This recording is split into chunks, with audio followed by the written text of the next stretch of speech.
Yo, c'est Alex. Bienvenue dans une nouvelle vidéo. On va parler des choses que tout le monde a oubliées sur Fortnite. Bon, techniquement, pas tous, mais bon. Le premier, le délire des ours. On a clairement jamais su pourquoi, mais le délire des ours était partout.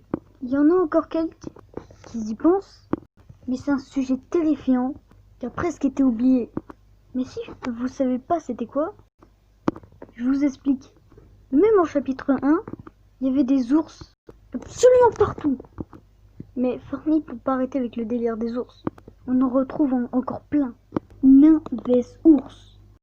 Toujours au sujet des ours, au milieu du chapitre de saison 2, bon, en vrai, celui-là, déjà au début de la saison 2, il y avait une espèce de bunker. Mais au début, comme des crétins, on croyait que c'était le bunker de Deadpool. Mais non, il y avait une table où elle était remplie d'ours. Il y avait même un ours pirate, quoi. Pour dire que c'est clairement stupide, quoi. Mais au Liège, maintenant là-bas, il y avait énormément de nains. Mais il y en a qui regardaient des télescopes. Moi, perso, on n'a jamais su pourquoi. Mais bon, tout le monde le sait, au bout d'un moment, les ours ont fini dans leur propre cage. C'est n'importe quoi. Du coup, il fallait les récolter. C'était un défi. Par contre, la tonne d'XP ça met. T'es pas les 97, tu finis pas les 100, clairement.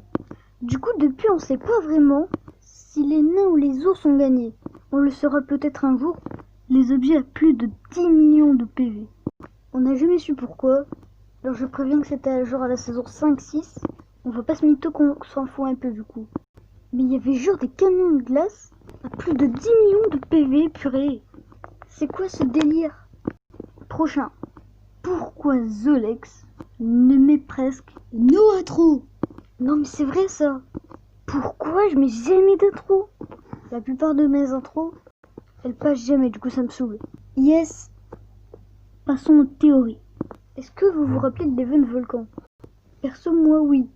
Je pense que vous savez qu'on avait eu le choix d'armes et que tout le monde voulait la Thompson. Du coup ça a commencé à se péter. Après elle s'est échappée et on est revenu en haut. On a eu le volcan qu'on n'a pas trop aimé. Je pense que vous savez pourquoi. Moi je pense qu'en fait la Thompson, ce serait l'arme qui va le plus revenir dans le jeu. On ne peut pas se mytho, au bout d'un moment ça saoulerait.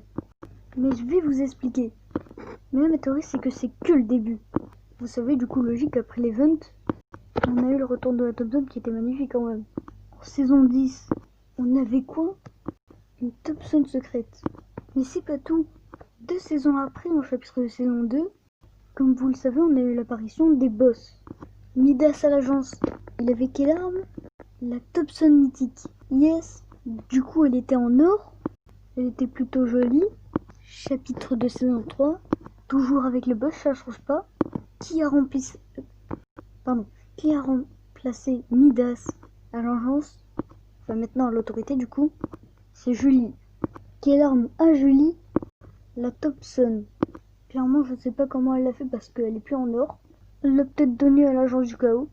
Non, elle est pas de la team ombre. Hein. C'est un agent double. Mais là la Thompson n'est pas pareille. Elle a la couleur de Julie. Petit résumé des théories. Enfin sur la Thompson surtout. En premier on a eu la Thompson classique. Ensuite Thompson secrète. Après Thompson de Midas en or. Et après Thompson de Julie dans sa couleur. Ça fait beaucoup là, non? Alors ça c'était ma théorie. Et j'espère que la vidéo vous a plu. Moi je me suis plutôt amusée. Moi je pense que la Thompson c'est l'arme qui va plus revenir dans le jeu. Au bout d'un moment ça saoulerait mais bon. C'était Zolex. Ciao. Abonne-toi avec les clochettes sur toutes. Mets un like à la vidéo s'il te plaît. Ciao.